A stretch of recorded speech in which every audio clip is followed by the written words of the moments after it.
سورہ بقرہ دوسرا پارہ آیت نمبر 228۔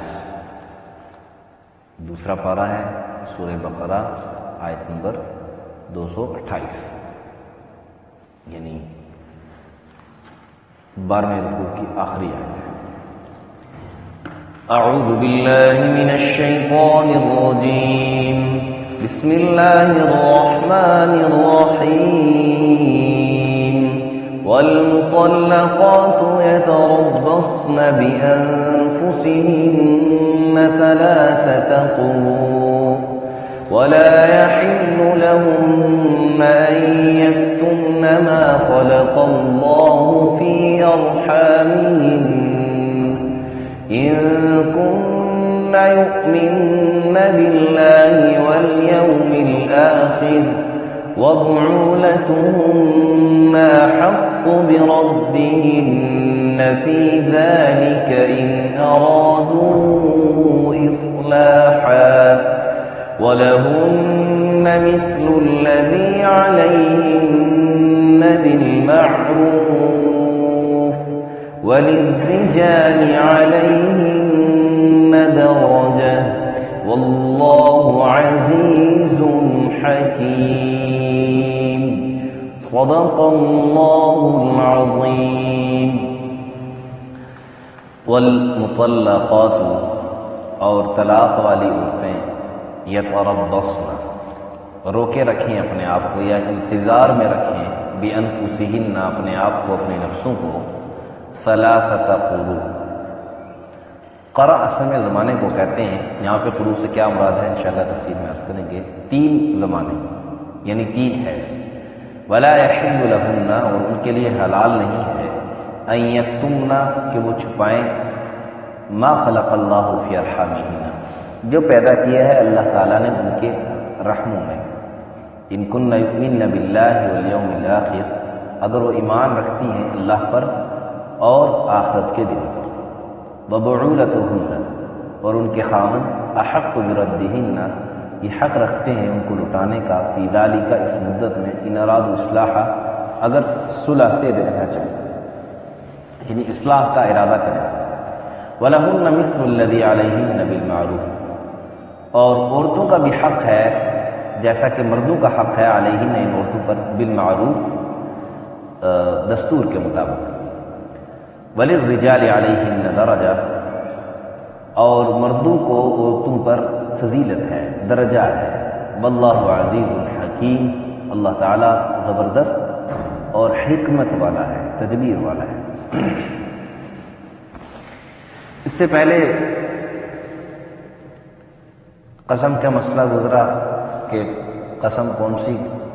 قسم پر کفارہ ہوتا ہے، تو مختصر طور پہ میں نے عرض کیا تھا کہ جو قسم آدمی جھوٹی قسم کھائے اور ارادتاً جھوٹی قسم کھائے، اس کو جھوٹا سمجھتے، اس کو پتہ ہے کہ میں جھوٹی قسم کھا رہا ہوں اور اس نے جھوٹی قسم کھائی، تو اس پر اس کو جو ہے وہ کفارہ دینا پڑے گا، اور 3 روزے اس پر کفارے میں اس کو رکھنے پڑیں گے۔ اور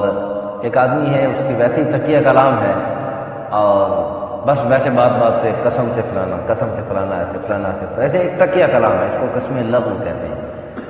تو اس میں بھی اگر جان بوجھ کر وہ جھوٹ بول رہا ہے، پتہ ہے اس کو کہ میں جھوٹی قسم کھا رہا ہوں اور اللہ کی قسم کھا رہا ہے وہ، تو پھر اس صورت میں بھی اس کو جو کفارہ ہے وہ دینا پڑے گا۔ اور یہ بھی میں نے عرض کیا تھا کہ قسم صرف اللہ کے نام کی کھا سکتے ہیں، اس کے علاوہ قسم نہیں کھانی چاہیے، اور یہ جائز بھی نہیں ہے۔ کوئی آدمی کہے گی تجھے، آپ کو آپ کی ماں کی قسم یا اپنا بیٹے کی قسم یا فلانے کی قسم، مالک کی قسم، تو یہ ایسی قسمیں جائز نہیں ہیں، ایسا نہیں کرنا چاہیے۔ ایک تو بات یہ۔ پھر اس کے بعد الہ کا مسئلہ تھا کہ جاہلیت کے زمانے میں یہ کرتے تھے کہ عورت کو طلاق بھی نہیں دیتے تھے، اس کو حقوق بھی نہیں ادا کرتے تھے۔ ظاہر ہے جیسے مرد کے حقوق ہیں، مرد کی ذمہ داریاں ہیں، مرد کی جو ہے نا مطالبات ہوتے ہیں، اسی طرح عورت کے بھی حقوق ہوتے ہیں، عورت کی بھی جو ہے نا مطالبات ہوتے ہیں، اس کا بھی حق ہے۔ تو زمانہ جاہلیت میں کرتے تھے کہ نہ تو عورت کو طلاق دیتے تھے اور نہ ہی عورت کو اس کا حق ادا دیتے تھے۔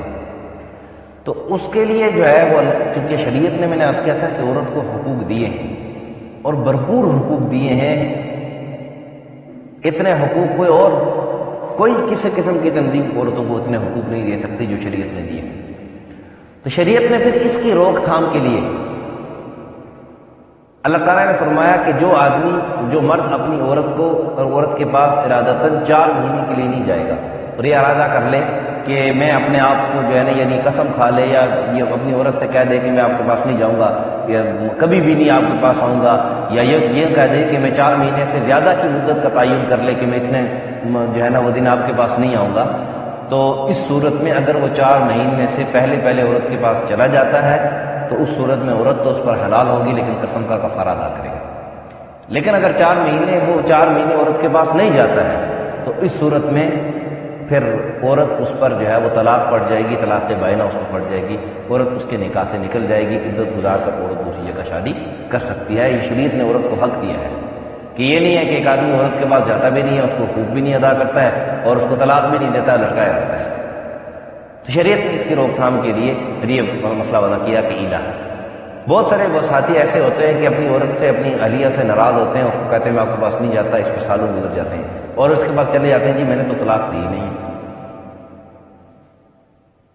تو اس صورت میں یہ ہے کہ اگر مثال کو آپ فوجی بھائی ہیں یہاں پر ہیں، کسی بات پر ناراضگی بن گئی، آپ نے اس کو کہہ دیا جی میں آپ کے پاس نہیں آتا ہوں اہلیہ کو، وہ ایک مثال رکھتا ہوں۔ اب 4 مہینے سے پہلے آپ کو چھٹی نہیں ملی، چھٹی بند ہے، اللہ ہمارے پاکستان کی خیر کرے، کوئی مسئلہ بن گیا، کسی بھی وجہ سے چھٹی بند ہے، تو اب آپ 4 مہینے سے پہلے اس پر جا بھی نہیں سکتے اس کے پاس، لیکن آپ چاہتے ہو کہ میرا نکاح بھی برقرار رہے، تو اس صورت میں یہ ہے کہ آپ جیسے آپ کے پہلے جھگڑا ہوا تھا اس کو صلح صفائی کر لیں اور کہیں نہیں میں اپنی بات سے رجوع کرتا ہوں، میں آپ کے پاس آؤں گا، آپ کے حق ادا کروں گا، آپ میری اہلیہ ہو، یعنی اپنی بات سے رجوع کر لیں اور 3 روزے رکھیں، 3 روزے بھی رکھیں، کفارہ بھی ادا کریں گے۔ یہ نہیں ہے شریعت میں، یہ نہیں ہے کہ جو کچھ مرضی منہ سے بولتے رہو تو آپ کی بیوی ہے بیچاری، جو کچھ مرضی کہتے رہو تو پکڑ نہیں ہوگی، ایسی بات نہیں ہے۔ جب 3 روزے رکھو گے تو پھر دماغ ٹھنڈا ہو جائے گا، پھر دوبارہ کبھی جو ہے نا زیادتی نہیں ہوگی۔ شریعت نے حقوق دیے ہیں اور پھر زبردست قسم کے حقوق دیے ہیں تاکہ زیادتی نہ کر سکے۔ ظلم اور زیادتی کسی پر بھی، چاہے کافر بھی کیوں نہ ہو، ظلم اور زیادتی نے شریعت کے ایک پہلو کو آپ دیکھیں نا تو ظلم اور زیادتی سے شریعت نے منع کیا اور ظلم اور زیادتی کی شریعت نے مخالفت کی ہے۔ اب کسی پہلو کو اٹھا کے دیکھیں، جانوروں تک کے ظلم۔ نبی علیہ السلام آپ نے حدیث سنی ہے نا، موضوع دوسری طرف چلے گا، حدیث سنی آپ نے کہ نبی علیہ السلام ایک اونٹ کے پاس چلے گئے اور کہا یہ شکایت کر رہا ہے کہ آپ کسی کام زیادہ لیتے ہو، کھانے کے لیے کچھ نہیں لیتے۔ زیادتی کی شریعت نے ہر حال میں مخالفت کی ہے۔ بہرحال الہ کا تفصیل سے مسئلہ میں نے عرض کر دیا تھا اور اختصار کے ساتھ میں نے آج بھی عرض کر دیا کہ 4 مہینے سے اگر ایک آدمی نے قسم کھا لی، ایک آدمی نے ارادہ کر لیا، ناراضگی ہو گئی اور اسے کہہ دیا اپنی اہلیہ کو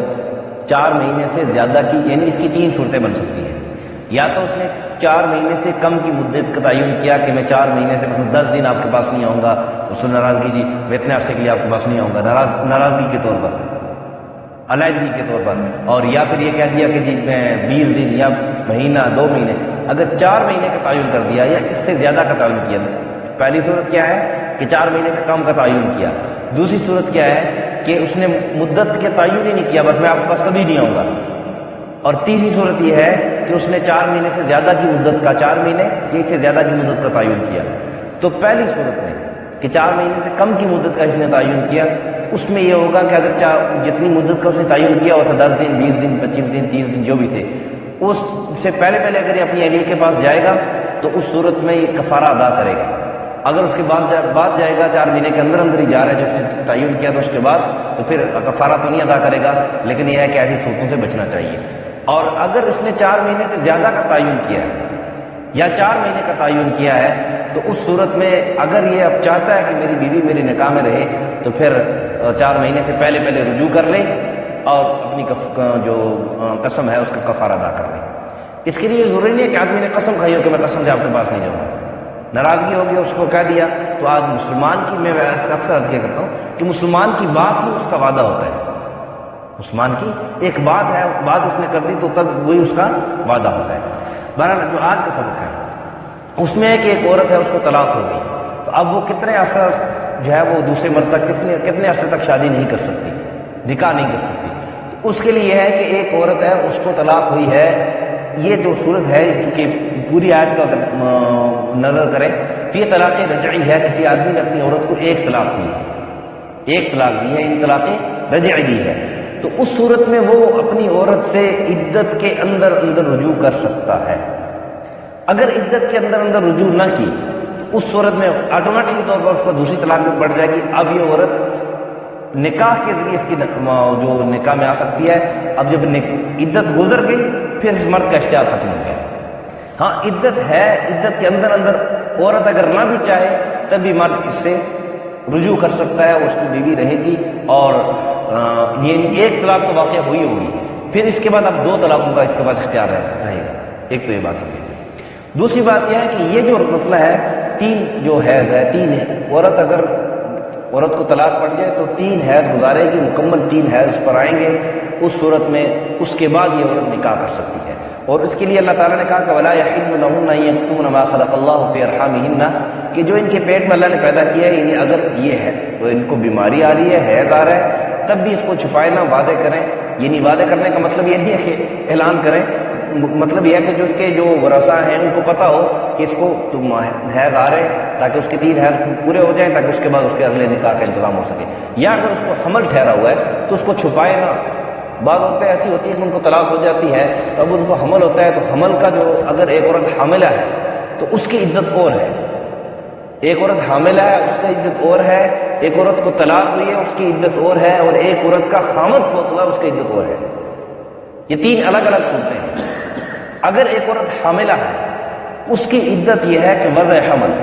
جب بچہ یا بچی ہے جو بھی اس کے پیٹ میں ہے وہ پیدا ہو جائے گا، اس کے بعد پیدا ہوتے ہی اس کی عدت پوری ہوگی، اب وہ نفاس کے دن گزار کے نکاح کر سکتے ہیں۔ اور ایک عورت ہے اس کا خامد فوت ہو گیا ہے تو اس کے لیے پھر 4 مہینے 10 دن عدت ہے، 4 مہینے 10 دن وہ کسی عورت کا کسی مرد کے ساتھ نکاح نہیں کر سکتی وہ عورت۔ اور اگر ایک عورت کو طلاق ہوئی ہے تو اس کے لیے 3 حیض عدت ہے، 3 حیض وہ گزارے گی، 3 ناپاکیاں اس پر آئیں گی، اس کے بعد جو ہے وہ نکاح کر سکتی ہے، اس کے لیے اجازت ہے۔ یہ ذرا پیچیدہ سے مسئلے ہیں، لیکن ان کو سمجھنا اس لیے ضروری ہے کہ ہم ہی جا کے اپنی عورتوں کو بتائیں گے مسائل، کسی اور نے آ کر نہیں بتانے۔ ہاں یہ بات بہتر ہے کہ کہیں ایسی عورتوں کے مجلس جہاں پردے کا اہتمام ہو، تعلیم دینی تعلیم ہوتی ہو، تو وہاں پر اپنی عورتوں کو ضرور بھیجنا چاہیے تاکہ وہ بھی دینی تعلیم حاصل کر سکیں۔ ظاہر سی بات ہے کہ عورت اپنے جو پوشیدہ مسائل ہیں وہ مرد سے اس طریقے سے نہیں پوچھ سکتی جس طرح کسی عورت سے پوچھ سکتی ہے، اور نہ ہی مرد عورت کو اس طریقے سے سمجھا سکتا ہے واضح طریقے سے جیسے کہ ایک عورت دوسری عورت کو سمجھا سکتی ہے۔ تو کہیں پر ایسی مجلسیں لگیں جہاں پر عورتوں کو دینی مسائل سکھائی جائیں اور عورتیں سکھا رہی ہوں، تو یا مرد سکھا رہا ہے، پردے کا اہتمام ہے، وہاں پہ ایک ماحول ہے، تو ماحول میں ایک چیز اچھی طریقے سے سیکھی جا سکتی ہے، تو وہاں پر ضرور بھیجنا چاہیے، لیکن اس بات کا ضرور اہتمام ہو کہ وہاں پردے کا اہتمام ہو اور یعنی شرعی لحاظ سے کوئی اس کے اندر کوئی رکاوٹ نہ ہو۔ اور پھر کہا ان كن ولا يحل لهن ان يكتمن ما خلق الله في ارحامهن ان كن يؤمن بالله واليوم الاخر، کہ اگر وہ اللہ پر ایمان رکھتی ہیں، ایمان والی ہیں، تو اپنے پیٹ میں جو ان کے پاس ہے، جو ان کے اگر رحم ہے، رحم میں ان کے اندر جو ہے وہ بچہ ہے، حمل ہے، تو اس کو چھپائے نہ، یعنی اس ڈر سے کہ میں جو ہے نا اس کو کسی طریقے سے ضائع کروا لوں گی تاکہ دوسری جلدی جو ہے نا میری اس خامد سے جان چھوٹ جائے۔ ایک اور مرد نے اپنی عورت کو طلاق رجعی دی ہے، وہ عورت حاملہ ہے، تو چونکہ حمل کے دوران حمل کے اندر جو ہے جب تک وضع حمل نہیں ہوتا اس کے اندر وہ اس کو رجوع کر سکتا ہے، تو کہا وَبُعُولَتُهُنَّ أَحَقُّ بِرَدِّهِنَّ فِي ذَلِكَ، اس کے اندر یعنی اس مدت کے اندر عدت کے اندر خامد رجوع کر سکتا ہے، لیکن ان اراد اصلاح اس شرط لگائی ہے، یہ نہیں ہے کہ بیوی کو لٹکانے کے لیے۔ بہت سے لوگ ایسے کرتے ہیں کہ ایک طلاق دے کے پھر جب عدت پوری ہونے والی ہوتی ہے پھر دوبارہ رجوع کر لیجیے، میں رجوع کر لیتا ہوں، اور پہلے ہوتا بھی یہ تھا، پھر دوسری طلاق دے کے پھر رجوع کر لیتا۔ اللہ نے کہا ایسی بات نہیں ہے، ایک دفعہ تو آپ کے پاس یہ آپ کر سکتے ہو، پھر دوسری دفعہ کا طلاق دو گے آپ کے نکاح سے نکل جائے گی، طلاق دیتے ہی نکاح سے نکل جائے گی، اب دوسرے مرد کے لیے حلال ہونے کے لیے اس کو عدت گزارنی پڑے گی۔ اگر ایک طلاق دی ہے، طلاق رجعی دی ہے، تو پھر تو یہ ہے کہ جب تک عدت ہے اس وقت تک ایک تو آپ رجوع کر سکتے ہو، تو آپ کو اجازت ہے، لیکن جب آپ نے 2 طلاقیں دی تھی، طلاق بائنہ پڑ گئی اس کو، اس صورت میں طلاق ہوتے ہی وہ آپ سے الگ ہو گئی۔ اب یہ جو عدت گزارے گی وہ دوسرے مرد کے لیے جو ہے وہ گزارے گی کہ دوسرے مرد کے لیے حلال ہو سکے، اس کے لیے پاک ہو سکے، اور یہ اس لیے ہوتا ہے تاکہ بات واضح ہو جائے کہ حمل تو نہیں ہے، تاکہ اولاد گڑبڑ نہ ہو، اولاد کا تعین ہو سکے کہ اس کا وارث اس کا والد کون ہے۔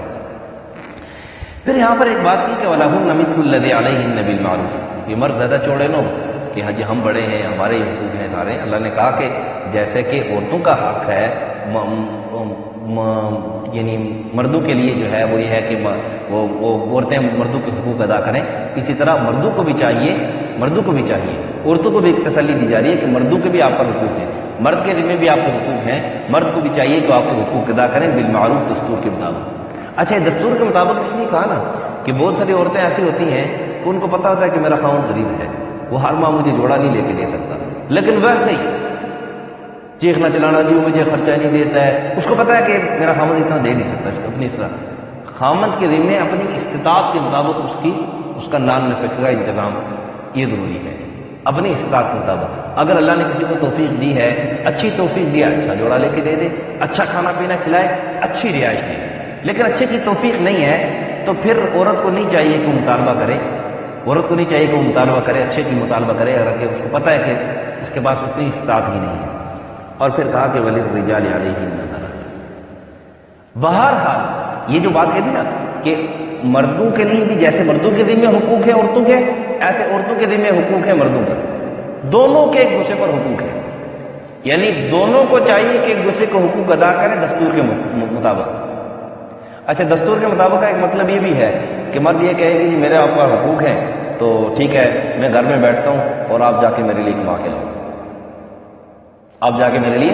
لاؤ، میں گھر میں بیٹھتا ہوں، تو یہ دستور کے موافق نہیں ہے۔ دستور یہی ہے کہ مرد کے ذمہ نان نفقہ جو ہے وہ عورت کا یہ مرد کے ذمہ ہے، نہ کہ عورت کے ذمہ ہے۔ شریعت دستور یہ ہے کہ مرد کے ذمہ ہے، یہ عورت کے لیے کمانا جائز ہے ناجائز ہے اس مسئلے پر میں بحث نہیں کر رہا۔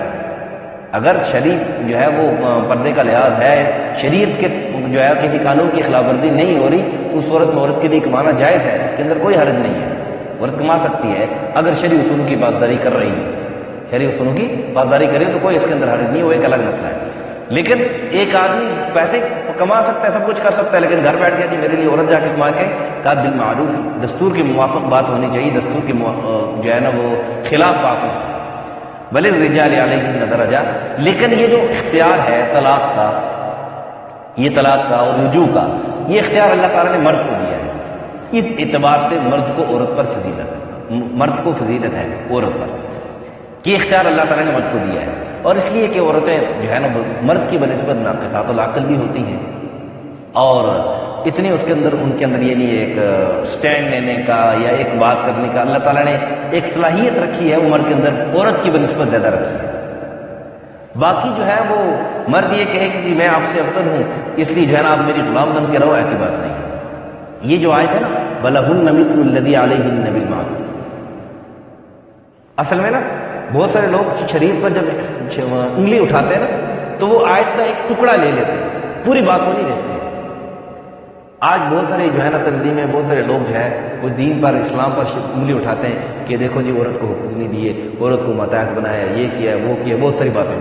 جتنے منہ اتنی باتیں، حالانکہ اوپر یہ نہیں دیکھ رہے کہ اس سے پہلے کہا ہے کہ دونوں کے حقوق ایک دوسرے پر برابر ہیں، لیکن ظاہر سی بات ہے کہ ایک نظام کو چلانے کے لیے ایک کو بڑا کرنا پڑے گا، ظاہر سی بات ہے۔ مثال کی طرف ہمارے فوج میں بعض اوقات ایسا ہوتا ہے کہ رینک میں بعض اوقات سب برابر ہوتے ہیں، لیکن کسی ایک کو سینئر بنا دیا جاتا ہے، اس پر دوسرے کو اعتراض نہیں کرتے کہ اس کو کیوں سینئر بنایا ہے۔ ایک نظام چلانا ہے، اس کے لیے ایک کو سینئر بنانا ہے، تو چونکہ گھر کا ایک نظام چلانا تھا، ایک ترتیب چلانی، اس کے لیے ایک نہ ایک کو سینئر بنانا ہے، تو اللہ تعالیٰ نے مرد کو سینئر بنا دیا عورت پر، صرف اتنی سی بات ہے۔ باقی یہ کہ مرد کے حقوق زیادہ ہیں عورت کے حقوق کم ہیں، یا مرد جو مرضی کرتا رہے عورت کے لیے، عورت کو اجازت نہیں ہے آگے سے بولنے کی، اپنے حق کے مطالبے کی اجازت نہیں ہے، ایسی بات نہیں۔ جتنے حقوق مردوں کے ہیں اتنے حقوق عورتوں کے بھی،